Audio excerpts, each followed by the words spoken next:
माननीय मंत्री श्री ललित यादव जी, इस कार्यक्रम की अध्यक्षता कर रहे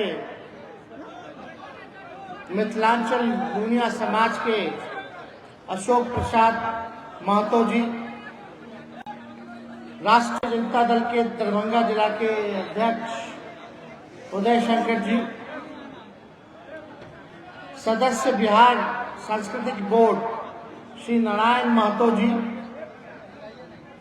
कलावती देवी जी, श्री संतोष महतो जी, चंद्रशेखर महतो जी, बिंदा महतो जी, ओम प्रकाश महतो जी, ललन महतो जी, आर.के. चौधरी जी, पूर्व प्रत्याशी बहादुरगंज, विनोद मिश्रा जी, पूर्व प्रत्याशी राष्ट्रीय जनता दल अली नगर, जिला प्रधान महासचिव अफजल अली खान जी, यास्मीन खातून जी, राजद जिला महिला अध्यक्ष अवधेश साहनी जी, साबिर हुसैन साहब जी, गंगा मंडल जी, मिथिलेश यादव जी, गंगाराम गोप जी, हरिमोहन यादव जी, प्रवीण यादव जी, धर्मेंद्र यादव जी, अब्दुल मलिक जी, और यहाँ दूर दराज से आए हुए हमारी जितनी माताएं बहनें नूनिया समाज की, सभी बुजुर्ग अभिभावक और हमारे नौजवान युवा साथी, मीडिया के दोस्तों, आज संविधान दिवस के अवसर पर सबसे पहले आप लोगों को बधाई देते हैं और इस कार्यक्रम में आप लोग आए हैं, इसके लिए आपका स्वागत करते हैं, आप लोगों का अभिनंदन करते हैं। जितने बुजुर्ग हैं यहाँ सबका पैर छूते हैं, माताओं बहनों के लिए प्यार है और नौजवान युवा साथियों के लिए हमारा साथ है।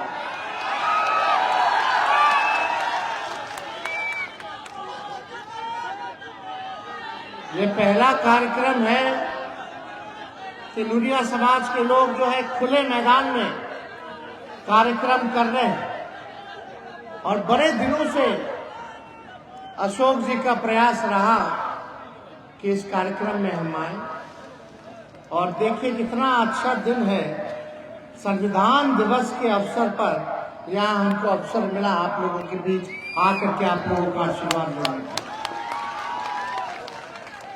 संविधान को बचाना है तो भाजपा को भगाना है, लोकतंत्र को बचाना है तो भाजपा को भगाना है। देखिए, अनीता जी ने बड़ी विस्तार से आप लोगों के समाज के बारे में बात रखी और हम लोग सुन रहे थे अशोक जी का भी डिमांड का। तो एक बात आप लोग दिमाग से और दिल से एक बात साफ कर लीजिए और एक बात मान लीजिए कि तेजस्वी नूनिया समाज के साथ खड़ा है, हर एक कमजोर वर्गों के साथ खड़ा है और आपके मान सम्मान में कोई कमी आने नहीं दिया जाएगा, ये आप विश्वास कर लीजिए। और आप लोगों के उत्थान के लिए जो समाज में अंतिम पैदान पे खड़ा व्यक्ति है, जो समाज पिछड़ा समाज हो या अति पिछड़ा समाज हो, दलित हो या आदिवासी समाज के हो, अल्पसंख्यक हो या स्वर्ण जाति से जो गरीब तबका जो है, उन सभी गरीबों के साथ हमारी पार्टी, हमारे नेता लालू जी खड़े हैं आप लोगों के साथ, आप लोगों को न्याय दिलाने के लिए। और इसीलिए ना लोग देखिए अब खुल करके आज पिछड़ा समाज, अति पिछड़ा समाज, दलित समाज को ताकत मिली कि खुल करके अपनी बात को सरेआम सब लोगों के सामने रख सकते हैं, अपने अधिकार को मांगते हैं। 1990 से पहले नहीं होता था ऐसा, ये लालू जी के आने के बाद ये आवाज आप लोगों को देने का काम किया ताकि आप लोग अपने लोगों के लिए, अपने समाज के लिए अधिकार मांग सकें। ये ताकत मिली। लेकिन अभी सब लोग का सुन रहे थे आप तो आप देखिए, हम लोगों का मानना है कि हर जाति में गरीबी है, हर जात में लोग गरीब हैं, चाहे पिछड़ा हो, अति पिछड़ा हो, दलित हो, आदिवासी हो, अपर कास्ट में भी कई परिवार जो है गरीब है। इसीलिए हम लोगों का संघर्ष था, हमारे नेता लालू जी का संघर्ष था, मुख्यमंत्री जी की चाहत थी, नीतीश जी की, कि कम से कम जातीय जनगणना हो जाए तो दूध का दूध, पानी का पानी हो जाएगा, पता चल जाएगा कि किसकी कितनी संख्या है और कौन परिवार गरीब परिवार है। तो कौन परिवार ऐसा है, कौन ऐसा जात का लोग है जो कचरा साफ करने वाला है, नाला साफ करने वाला है, कौन ऐसा परिवार है जो भूमिहीन है, कौन सा ऐसा परिवार है जिसका कच्चा मकान है, कौन ऐसा परिवार है जिसको रोजगार नहीं है, गरीबी रेखा के नीचे है। तो ये सारा चीज जो है कैसे पता चलता? अगर जातीय जनगणना नहीं होती, और जातीय की खाली गणना नहीं हुई है, ये शैक्षणिक, कौन समाज कितना पढ़ा लिखा है, और आर्थिक, ये भी सारा काम हुआ इस सर्वे में। तो हम लोग तो शुरू से चाहते थे कि भाई पूरे देश में हो जाता तो पता चल जाता कि कितने लोग कितना गरीब है, कौन क्या कर रहा है, क्या नहीं कर रहा है। लेकिन प्रधानमंत्री, भाजपा वाले लोग नहीं चाहता था कि ये काम हो। प्रधानमंत्री जी नहीं चाहते थे ये काम हो। हम लोग खुद गए थे, मुख्यमंत्री जी, हम लोग सब लोग गए थे, ऑल पार्टी के लोग गए थे दिल्ली, प्रधानमंत्री जी से मिले, लेकिन प्रधानमंत्री जी ने मना कर दिया कि हम नहीं कराएंगे। तो हम लोगों ने निर्णय लिया कि अगर नहीं कराइएगा तो बिहार सरकार अपने खर्च पर जो है जातीय आधारित गणना कराने का काम करेगा। अब बताइए, अगर नहीं कराते तो मालूम कैसे पता चलता कि कौन गरीब है, किसका कितना पढ़ाई हुआ है, कौन बेरोजगार है, कौन गरीब है, कौन भूमिहीन है, कौन कचरा धोता है, कौन ठेला चलाता है, कौन मजदूरी करता है, ये कैसे पता चलता? तो हम लोग तो सभी समाज को आगे ले जाना चाहते हैं, लेकिन प्राथमिकता कहाँ है?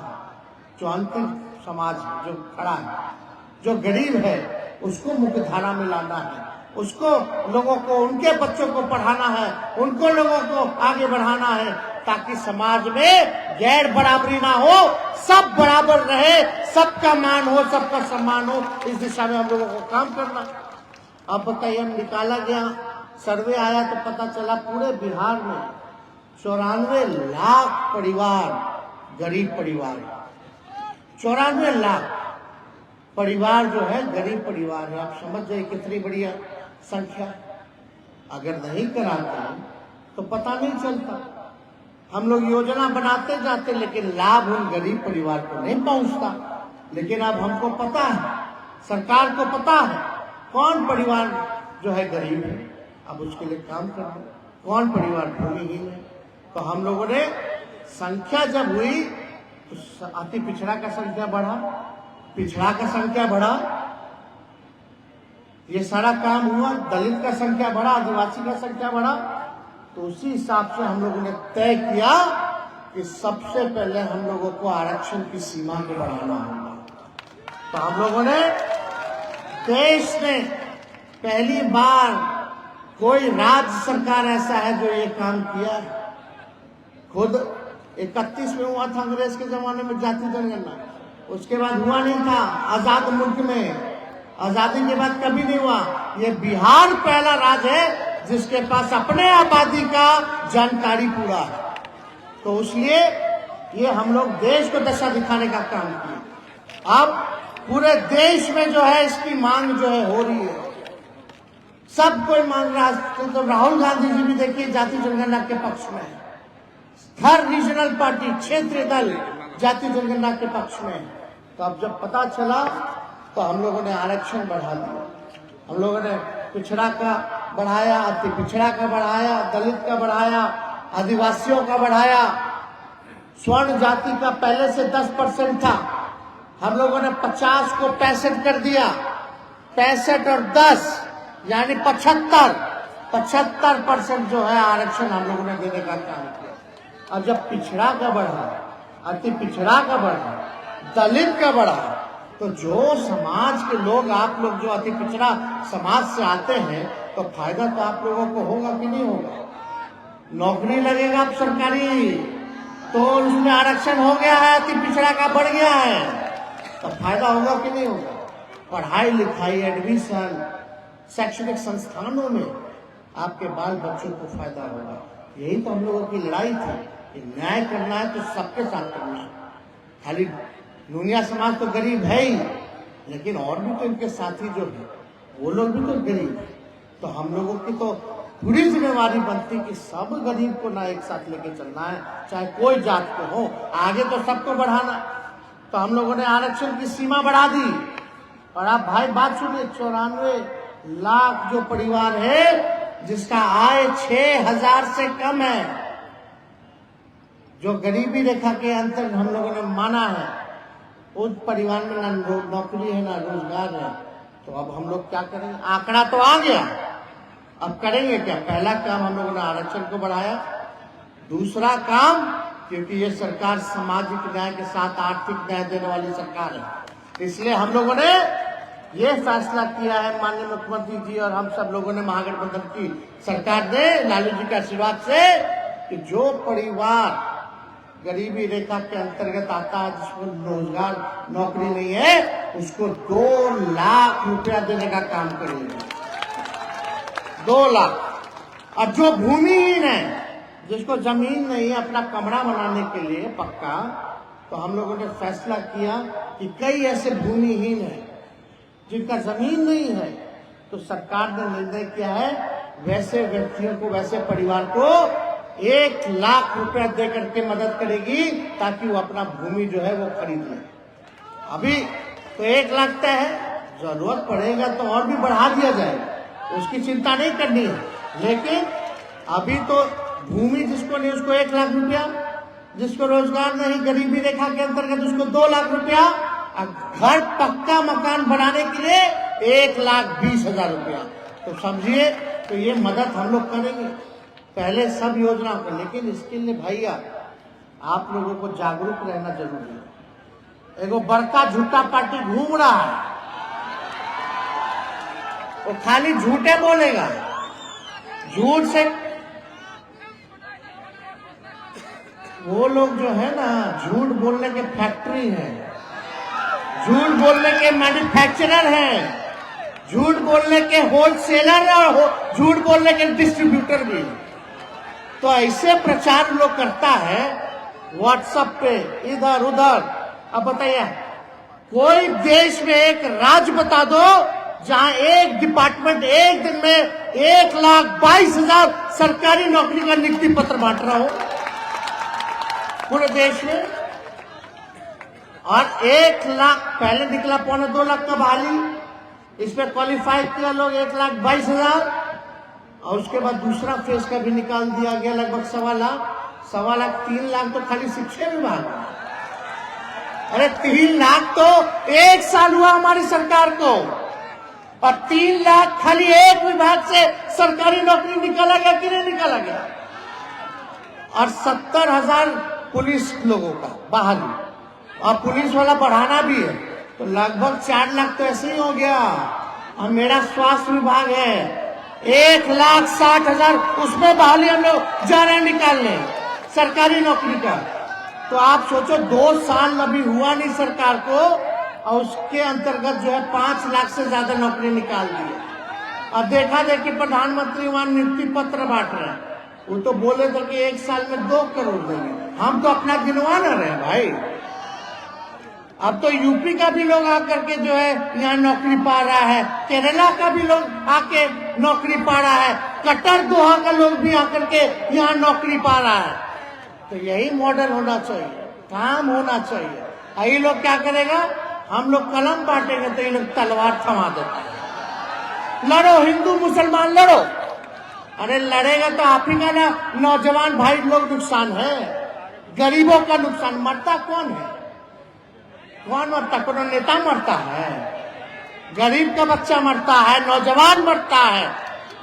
हम लोग कलम बांट रहे ताकि कलम बटेगा, नौकरी पाएगा, घर में खुशी होगी, आर्थिक मदद होगा, जिसका शादी नहीं हुआ झटपट शादी हो जाएगा, है कि नहीं? चटपट मंगनी, है कि नहीं? नहीं तो हम ही तो बोलता था तेजस्वी भी आप ब्याह कर लिए, हमने के क्या हुई? अरे भाई 10 लाख बोलनी है, 10 लाख हो जाए 25 से पहले तो चिंता मत करो। अब ये 2 साल में 5 लाख हो गए, 5 लाख से ऊपर, तो इसलिए चिंता मत कीजिए। अरे भाई हम लोग सब लोग साथी लोग हैं, ज्यादा संख्या नौजवानों की है, हम ही लोगों को ना आगे लेके चलना है बिहार को। तो ये काम हम लोग कर रहे हैं। आज जिसके घर में सोचो खुशहाली आ रही है कलम बटने से, तरक्की कर रहा है, और दूसरी जगह जिसके घर में तलवार बांट रहा है, लोग नफरत फैला रहा है, लड़ेगा मरेगा और जेल जाएगा दरगाह में, उसका परिवार का क्या होगा? कोर्ट कचहरी पुलिस थाना घूमता रह जाएगा। हम भविष्य बनाने में लगे हैं, भाजपा लोग भविष्य बिगाड़ने में लगा है। तो इसलिए ये लोग हिंदू मुसलमान करते रहे, इससे कोई लेना देना नहीं। अब बताइए, कल ही हम लोग आ रहे हैं, मुख्यमंत्री जी हम लोग फिर आ रहे हैं, पता है कि नहीं? 400 बेड का डीएमसीएच का हो गया। हम ही लोग निर्णय लिए कि नहीं भाई, डीएमसीएच का गौरवशाली इतिहास रहा। पटना पीएमसीएच के बाद डीएमसीएच का बहुत बड़ा, उत्तर बिहार में सबसे बड़ा अस्पताल, तो उस हिसाब से हम लोग सोचे कि अपने से बनाया जाना है। तो 400 का तो बन गया, 400 का कल उद्घाटन होगा और 2100 और बेड का शिलान्यास करने जा रहे हैं हम लोग का। यानी आप समझिए कि 2500 बेड का आपका डीएमसीएच बन जाएगा। पहले एम्स लोग कह रहा था यहाँ हम लोग जमीन दे दिया, आगे दे दिए हैं एम्स के लिए जमीन, इसलिए ताकि पूरा दरभंगा फैला हुआ है, सबका विकास हो जाएगा, पूरा क्षेत्र का विकास हो जाएगा। अब मान लीजिए अगर यहाँ एम्स बन जाता तो डीएमसीएच ना खत्म हो जाता, तो 2 अस्पताल आपको मिल गया, एक डीएमसीएच का 2500 बेड का और उधर एम्स मिल जाएगा आप लोगों को। लेकिन जमीनुआ ले ही नहीं रहा। आप बताइए भाई, काहे ने जमीन ले रहे हैं भाई?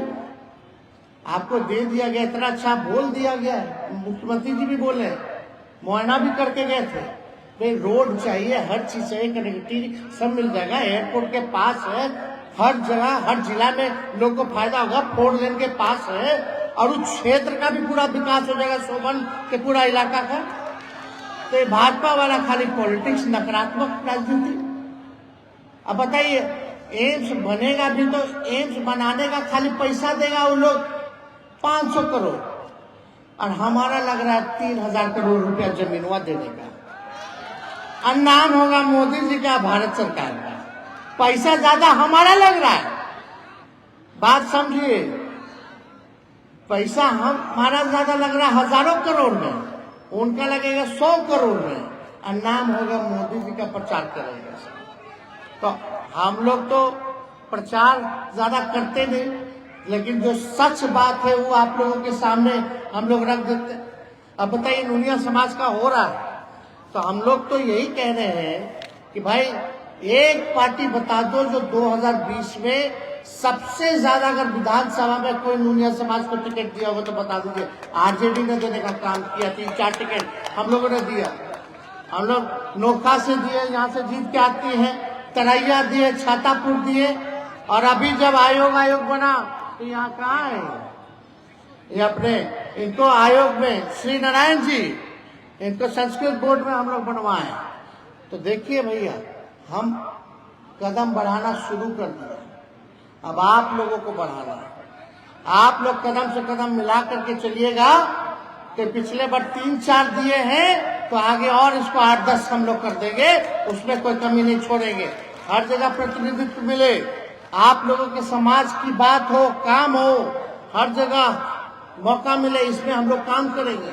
इसलिए आप सब लोगों से यही विनती करके हम अपनी बात को समाप्त करेंगे कि जुमला पार्टी के चक्कर में एकदम नहीं पड़ना, ये सब लड़ाई दंगा फसाद नहीं।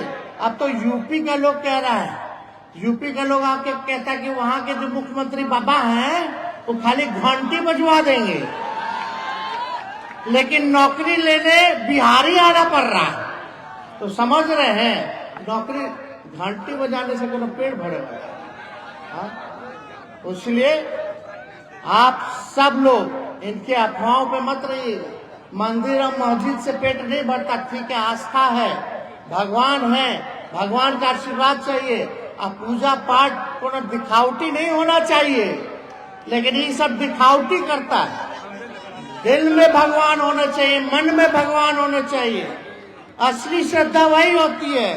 कोनो झूठाओं के टीका लगा के भगवा पहन के हे हो करने से नहीं होता है, ये बात समझना चाहिए। मन में भगवान हो और समाज में शांति हो। कोई धर्म नहीं सिखाता है कि आपस में बैर रखना। सुने कि नहीं गाना? कोई भगवान बताएगा कि उसको मार दो, उसको मार दो, कोई नहीं। भगवान तो अहिंसा बोलते हैं कि सबसे प्यार से रहो, सबको मान सम्मान दो, गरीब का मदद करो, यही ना बात है भाई। तो इन लोग चक्कर में है राजनीति के, वोट के, उस चक्कर में मत पड़िएगा। खास तौर पे लोग दरभंगा में पूरा जोर लगा देता है, पूरा जोर लगा देता है, एकदम ध्रुवीकरण हो जाए, हिंदू एकदम बढ़ जाए, मुसलमान एकदम बढ़ जाए। अरे हिंदू मुसलमान बढ़ के अब मान लो हिंदू, हम भी हिंदू हैं कि नहीं?